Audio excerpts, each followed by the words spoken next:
지난주에 하나님의 말씀인 성경이 태초에 하나님이 천지를 창조하시니라 라는 말씀으로 시작된다는 것을 배웠습니다. 책의 서론이나 머릿말에 책을 쓴 저자의 의도가 담겨 있는 것처럼 성경을 시작하는 이 말씀에 짧은 말씀이지만 성경의 저자이신 하나님의 의도가 담겨 있고 이 말씀이 성경 전체적인 방향을 알려준다라고 함께 배웠습니다. 하나님이 세상의 주인이시고 지금도 하나님이 창조하신 그 창조 질서에 따라 이 세상을 하나님이 다스리십니다. 그리고 하나님의 질서에 따라 특별히 사람에 대해서만 세상을 다스리도록 하나님의 형상으로 특별하게 창조하셨습니다. 오늘은 이 부분에 대해서 하나님이 사람을 만드신 뜻에 대해서 좀 더 자세히 말씀을 나누고자 합니다.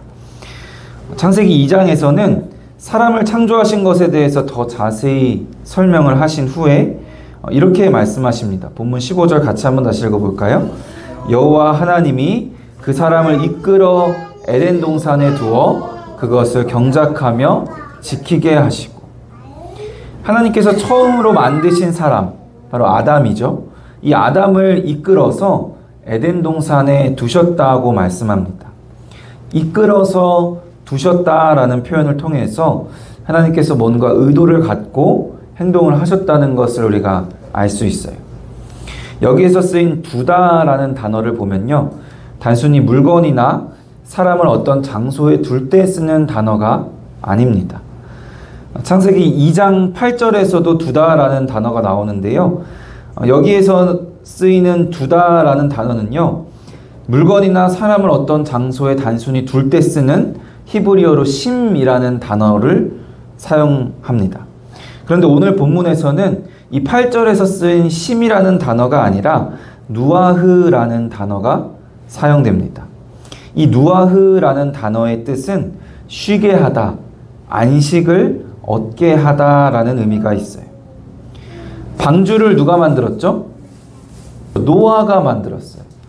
방주를 만든 노아의 이름 뜻이 위로하다라는 뜻인데요, 노아가 오늘 본문에 쓰인 이 누아흐라는 단어의 어근과 같습니다.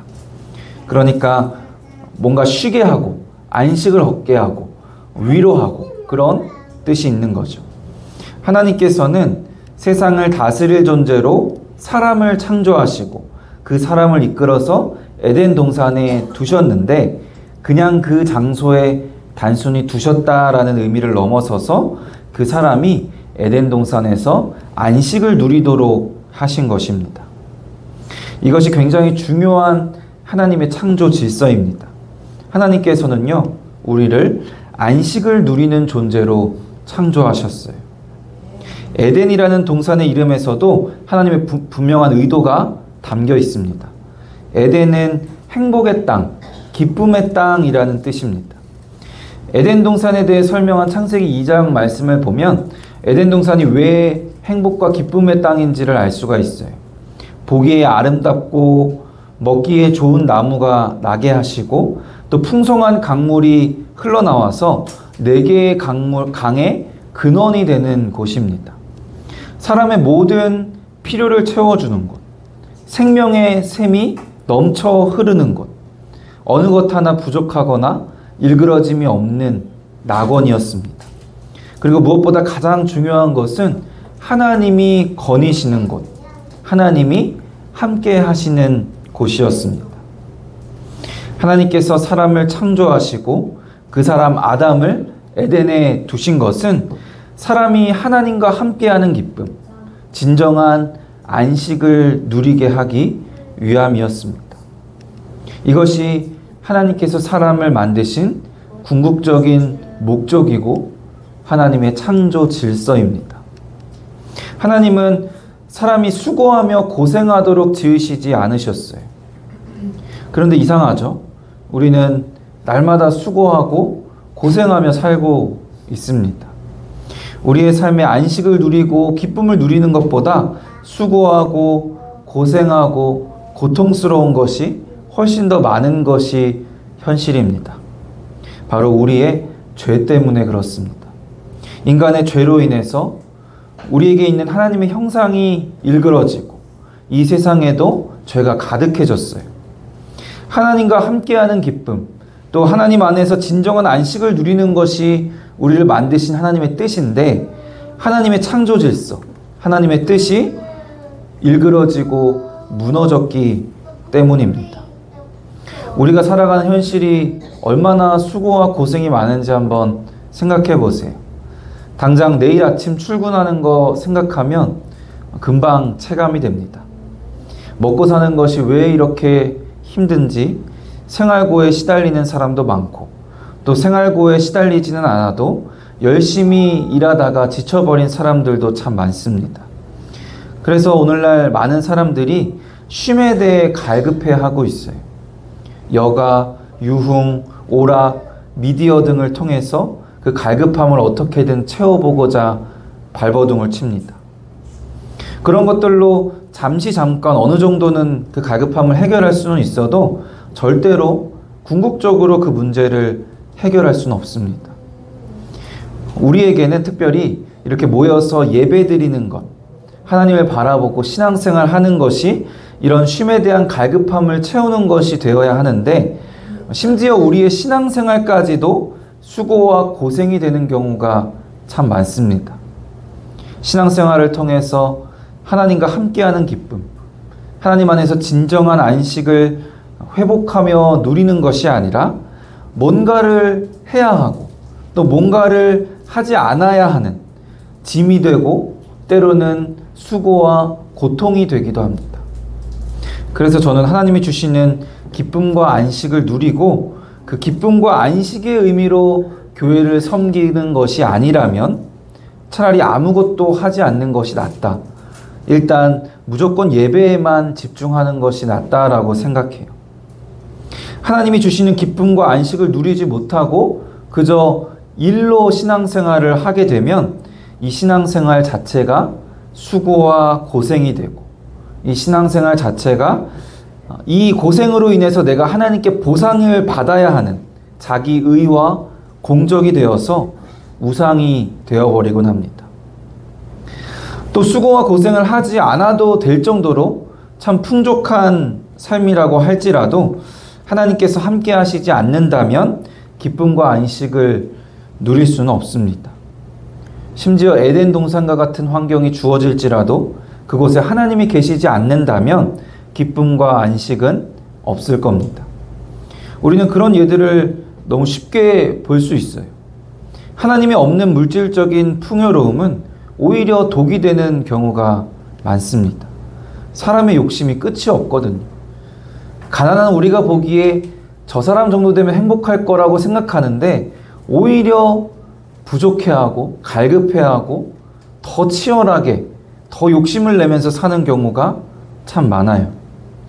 가진 것들을 놓치지 않으려고 더 수고하고 고생하게 되고 또 그것들을 잃을까 봐 불안해하면서 공황장애를 겪기도 하고 또 치열하게 사람들과 싸우기도 합니다. 이처럼 하나님의 원래 뜻대로 기쁨과 안식을 누리지 못하고 수고하며 고생하는 삶을 사는 우리, 또 수고하며 고생하며 방황하고 있는 사람들은 어떻게 해야 할까요? 무너진 하나님의 창조 질서, 하나님의 뜻을 다시 회복하시기 위해서 예수님이 이 땅에 오셨습니다. 마태복음 11장 28절 같이 읽어볼까요? 수고하고 무거운 짐진 자들아 다 내게로 오라. 내가 너희를 쉬게 하리라. 사람의 죄로 인하여서 수고하고 무거운 짐을 지고 살아가는 이 땅의 사람들은 예수님께로 가면 쉼을 얻습니다. 예수님께로 가면 원래 하나님의 뜻대로 사람이 하나님과 함께하는 기쁨, 주님 안에서 누리는 진정한 안식을 누릴 수 있습니다. 죄 때문에 하나님의 창조 질서와 하나님의 뜻이 무너졌었잖아요. 예수님께서 우리의 기쁨과 안식을 빼앗아가 버린 그 죄의 문제를 해결해 주시기 때문에 당연히 예수님께로 가야지만 기쁨과 안식을 회복할 수 있는 겁니다. 물론 예수님께로 간다고 해서 다 내 뜻대로 되고 지금 이 땅에서 모든 것이 완벽해진다는 것은 분명히 아닙니다. 기독교 신앙은 이 땅이 전부라는 현세주의 신앙이 결코 아닙니다.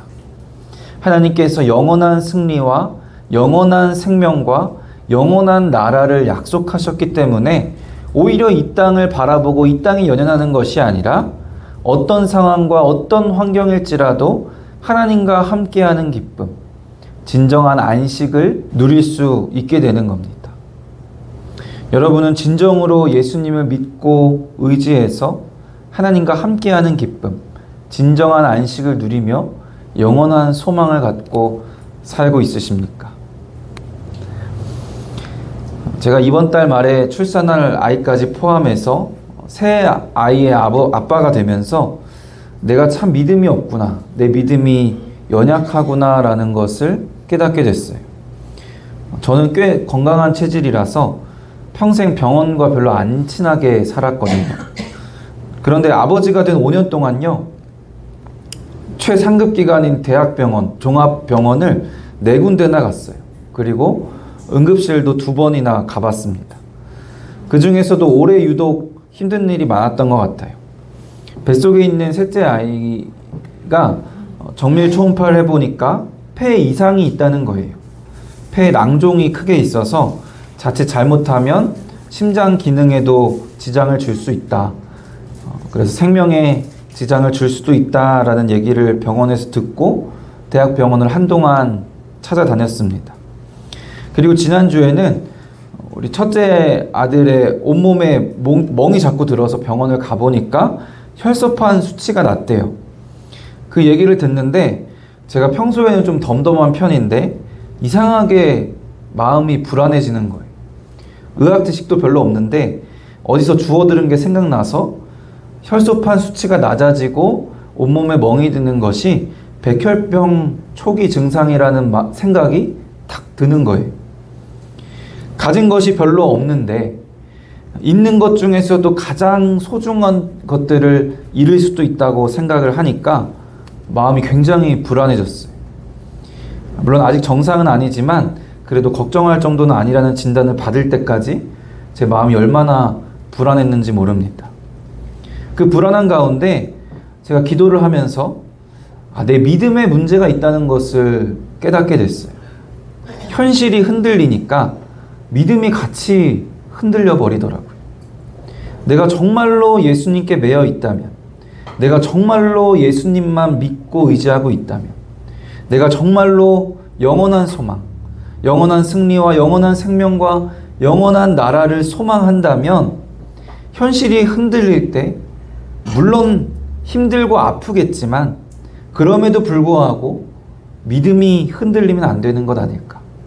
그럼에도 불구하고 불안함보다는 하나님과 함께하는 기쁨, 하나님과 함께하는 평안과 안식이 있어야 하지 않을까. 제가 하나님을 의지하고 예수님을 믿는다라고 말은 하면서 실은 적지만 내가 가지고 있는 것들, 내게 주어진 환경과 상황들을 의지하며 살았다는 것을 깊이 깨닫게 됐습니다. 여러분들을 행복하게 하고, 여러분들을 기쁘게 하고, 여러분들을 안식하게 하는 것은 무엇인가요? 오직 예수님만이 우리를 온전히 기쁘게 하고 진정한 안식을 누리게 할 수 있는 줄로 믿습니다. 세상의 것들은 잠깐의 기쁨과 안식을 가져다 주기도 하지만 그것들은 현실이 흔들리고 무너질 때 금방 미천이 드러나게 되어 있습니다. 우리가 흔들리지 않는 믿음으로 예수 그리스도와 함께 진정한 기쁨과 안식을 누리기를 소망합니다. 물론 쉽지 않은 일이고 완전할 수도 없는 일이지만 하나님 앞에서 우리가 늘 말씀과 기도로 애쓸 때 주님의 능력을 주실 줄로 믿습니다.